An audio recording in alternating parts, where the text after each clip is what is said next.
കോഴിക്കോട് ഭിന്നശേഷിക്കാരനായ വിദ്യാർത്ഥിയെ അധ്യാപകൻ ക്രൂരമായി മർദ്ദിച്ചു എന്നൊരു പരാതി വരുന്നുണ്ട്. വെള്ളയിലെ സ്വകാര്യ വിദ്യാഭ്യാസ സ്ഥാപനത്തിലെ വിദ്യാർത്ഥിക്കാണ് മർദ്ദനമേറ്റത്. വിദ്യാർത്ഥിയുടെ മുഖത്തും കൈക്കും കാലിനുമൊക്കെ അടിയേറ്റ പാടുകളുണ്ട്. പണം മോഷ്ടിച്ചെന്ന് ആരോപിച്ച് മർദ്ദിച്ചു എന്നാണ് പരാതിയിൽ. അധ്യാപകൻ വിശ്വനാഥിനെതിരെ വെള്ളയിൽ പോലീസ് കേസെടുത്തു. പ്രസാദ് ഉറുമ്പശ്ശേരി വാർത്തയുടെ വിശദാംശങ്ങൾ നൽകും. പ്രസാദെ, കുട്ടിയുടെ മേത്ത് മുഴുവൻ വലിയ പാടുകൾ, അതും ഈ രക്തം ചത്ത് കട്ടായിട്ട് കിടക്കുന്നത് കാണാം. ഇത് എന്താ സംഭവിച്ചേ?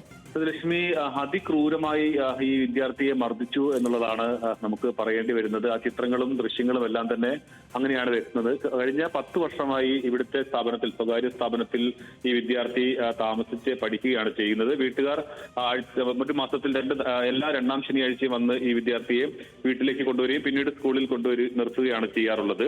കഴിഞ്ഞ ദിവസം അവരുടെ കുടുംബത്തിൽ നടന്ന ഒരു വിവാഹ ചടങ്ങിലേക്ക് വേണ്ടി ഈ കുട്ടിയെ കൊണ്ടുവരാൻ വേണ്ടി നിൽക്കുന്ന സമയത്താണ് ഇത്തരത്തിൽ ഈ മർദ്ദനമേറ്റ വിവരം പറയുന്നത്.